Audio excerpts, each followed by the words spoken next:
አንድ ጥቁር ሰው አልማዝ ያገኛል። ማንም ሳያየው በምስጢር ባፉ ውስጥ ይደብቀዋል። ነገር ግን ብዙም ሳይቆይ ተቆጣጣሪው ይጠራጠራል።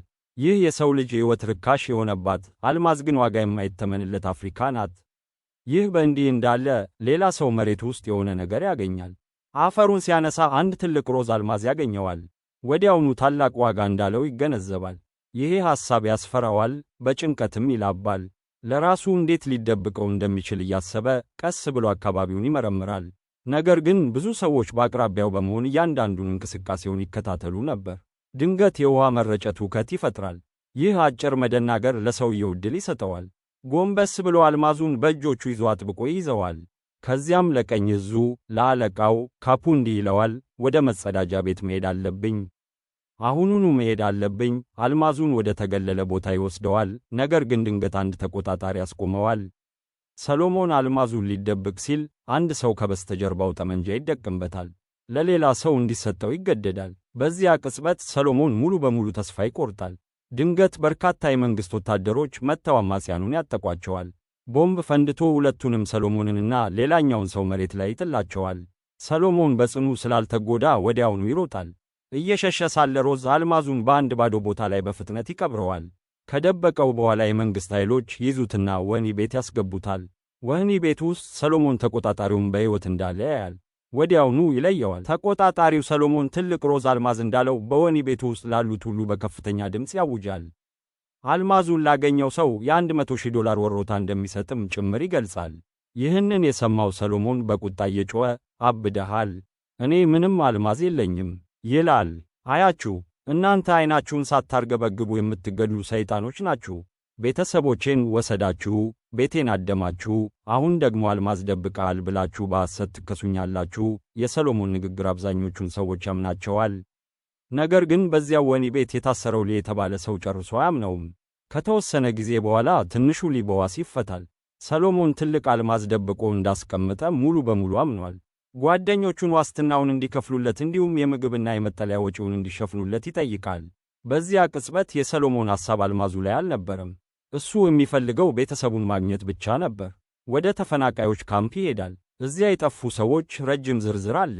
በዝርዝሩ ላይ ሚስቱንና ልጁን ለረጅም ጊዜ ይፈልጋል፣ ነገር ግን ሊያገኛቸው አልቻለም።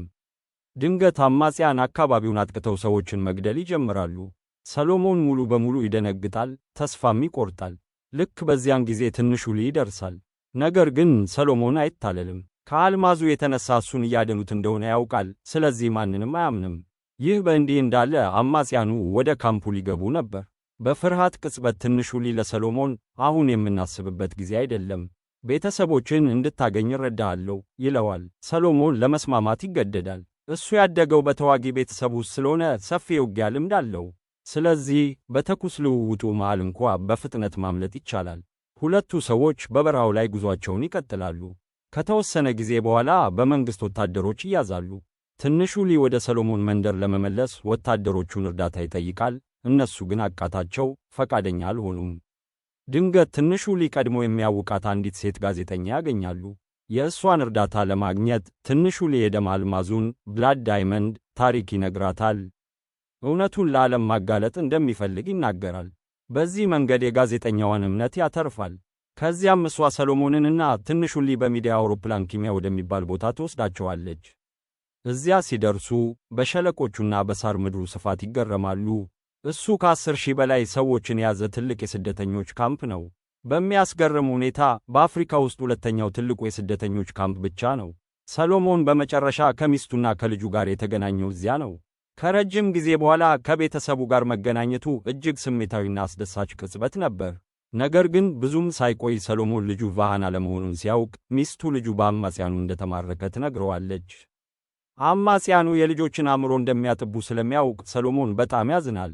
በፍርሃት አልባ ተዋጊዎች እንዲሆኑ ያሰለጥኗቸዋል። ይህ የሚሆነው ግን በጦር ሜዳ ላይ እንዲሞቱ ብቻ ነው። ስለዚህ ሰሎሞን ልጁን ለማዳን ወደ ማዕድን ቦታው ለመሄድ ይወስናል። ይህም ሰሎሞን ደብቆት የነበረውን አልማዝ ማግኘት ለሚፈልገው ለትንሹ ሊ ይጠቅመዋል። ሁለቱ ጋዜጠኞች መስለው ወደ ጦርነቱ ቀጠና አመሩ። ነገር ግን ብዙም አልራቁም። ድንገት አማጽያን ጥቃት ሰነዘሩባቸው። የመኪናው አሽከርካሪ እዚያው ቦታ ላይ ተገደለ። ጥይት በዙሪያው በረዶ ሆኖ ወረደ። በአውቶቡሱ ውስጥ የነበሩ በርካታ ጋዜጠኞችንም ገደለ።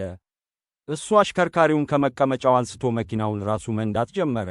መኪናውን በፍጥነት አዙሮ የጠላትን ጥይት እያመለጠ አመለከተ። ሆኖም ግን አማጽያኑ ማሳደዳቸውን ቀጠሉ። በመጨረሻም ለጥቂት አመለጡ። በማግስቱ ትንሹ ሊ ሰሎሞንንና ጋዜጠኞቹን ቀድሞ አልማዝ ይነግድበት ወደ ነበረው የወታደራዊ ካምፕ ወሰዳቸው። ሺያምሻ ሊን ወደ አልማዙ እንዲመራው ጠየቀው። ነገር ግን ሊ ሺያምሻ አልማዙን ካገኘ ገንዘቡን ሊያጣልፎ ተርፎም ሊገደል እንደሚችል ያውቃል። ስለዚህ ሊ ከሰሎሞን ጋር በምስጢር ለመስራት ወሰነ። በመቀጠልም ሴቷን ጋዜጠኛ ተሰናበታት። ከአጭር ስንብት በኋላ ተለያዩ። ሊ እና ሰሎሞን ማዕድኑ ወደሚገኝበት አካባቢ ተመለሱ። ሙሉውን ቀንና ሌሊት በጫካው ውስጥ ተደብቀው አሳለፉ። በመጨረሻም ቦታው ላይ ደረሱ። ነገር ግን ባዩት ነገር ደነገጡ። በርካታ ትናንሽ ልጆች በአማጽያኑ አእምሯቸው ተጠቦ ጠመንጃ ይዘው ቆመዋል። የአማጽያኑ መሪም እዚያው ነበር። አሁን ወደ ውስጥ መግባትና አልማዙን ማውጣት ፈጽሞ የማይቻል ይመስላል።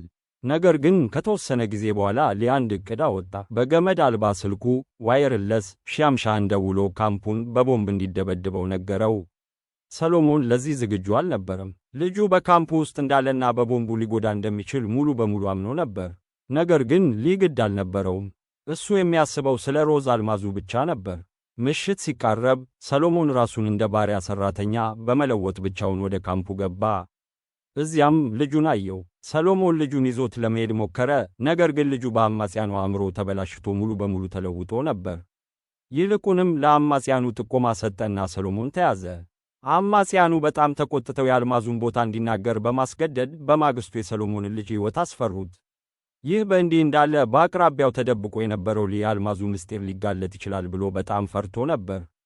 ድንገት የባለጸጋው አውሮፕላን ደረሰና ቦምብ መጣል ጀመረ። መላው አካባቢ በግርግር ተሞላ። ይህንን ዕድል በመጠቀም ሰሎሞን በአማጽያኑ መሪ ላይ ተወርውሮ ወደ ውሃው ውስጥ ገፋውና በብረት መዶሻ ገደለው። ይህ በእንዲህ እንዳለ ታጣቂው ሊ ወደ ውጊያው ተቀላቀለ። አማጽያኑ በፍጥነት ተሸነፉ። በመቀጠል ሻምሻው ሊን ተጋፍጦ አልማዙን ስጠኝ አለዚያ ሁላችሁም እዚህ ትገደላላችሁ በማለት አስፈራራው። ነገር ግን ሰሎሞን እጅ ለመስጠት ፈቃደኛ አልሆነም። በመጨረሻም የራሱን ሕይወት ለማዳን የሰሎሞንን ልጅ አተረፈውና ሰሎሞን አልማዙን እንዲያወጣ አስገደደው። አሁን አቅም ያጣው ሰሎሞን የታዘዘውን አደረገ። እሱ ለአልማዙ ሲቆፍር ሁሉም ሰው ዋጋ የማይተመነውን ሀብት ለማየት ተሰበሰበ። ይህንን ዕድል በመጠቀም ሰሎሞንና ሊ ድንገት የመልሶ ማጥቃት እርምጃ ወሰዱ። ይህም ወደ ከባድ የተኩስ ልውውጥ አመራ። ትንሹ ሊ በመጨረሻ ቡራስ ሻምሻውን ገደለው። ነገር ግን በተመሳሳይ ጊዜ ሊ ራሱ እንደተመታ እንደቆሰለ ተገነዘበ።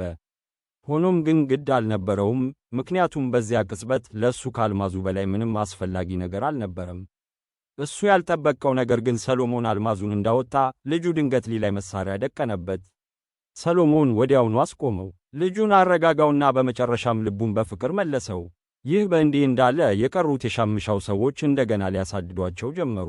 ስለዚህ ሦስቱ ወደ ጫካው ሮጡ። እየሸሹ ሳለ ሊ ለሰሎሞን አልማዙን እንዲሰጠው ለመነው፣ ምክንያቱም እሱ ካካሉ ከሕይወቱ በላይ ውድ ነበርና። ነገር ግን ብዙም ሳይርቁ ሊ መራመድ አቅቶት መሬት ላይ ወደቀ። ሰሎሞን በጀርባው አዝሎት መሮጡን ቀጠለ። ነገር ግን ሕመሙ በጣም ጽኑ ስለነበር ሊ ሊቋመው አልቻለም። ስለዚህ ሰሎሞን ሊ ብዙም እንደማይቆይ ተገንዝቦ መሬት ላይ አስቀመጠው። ከዚያም ሊ ሲመኘው የነበረውን አልማዝ ከኪሱ አውጥቶ ለሰሎሞን ሰጠው። ሰሎሞን ከሄደ በኋላ ሊ ለሴቷ ጋዜጠኛ ደውሎ ስለ ሰሎሞን ሁሉንም ነገር ነገራት። በመቀጠልም ሊ በዚያው በአፍሪካ የጀግኖች ምድር ላይ ሕይወቱ አለፈች። ከተወሰነ ጊዜ በኋላ ሰሎሞን ለንደን ገብቶ ከሴቷ ጋዜጠኛ ጋር ተገናኘ። በእሷ እርዳታ ከአንድ ትልቅ የአልማዝ ኩባንያ ጋር ተገናኘ። በውይይቱ ወቅት ሰሎሞን በመጀመሪያ ቤተሰቦቹ ወደ እሱ እንዲመጡለት አጥብቆ ጠየቀ። ከዚያ በኋላ ብቻ ስለ አልማዙ እንደሚወያይ ተናገረ። ብዙም ሳይቆይ በአልማዝ ኩባንያ እርዳታ ሚስቱና ልጆቹ ተገኝተው ወደ ሰሎሞን ተላኩ። ሴቷ ጋዜጠኛም ሙሉውን የንግድ ልውውጥና እውነቱን ቀርጻው ነበር። በኋላም በበይነ መረብ ኦንላይን ላይ አሳትማዋለች። ከጀግናው በስተጀርባ የተደበቀውን እውነት ለዓለም ገለጠች። ይህ ፊልም በእውነተኛ ክስተቶች ላይ ተመስርቶ በተሰራ ታሪክ ላይ የተመሰረተ ነው።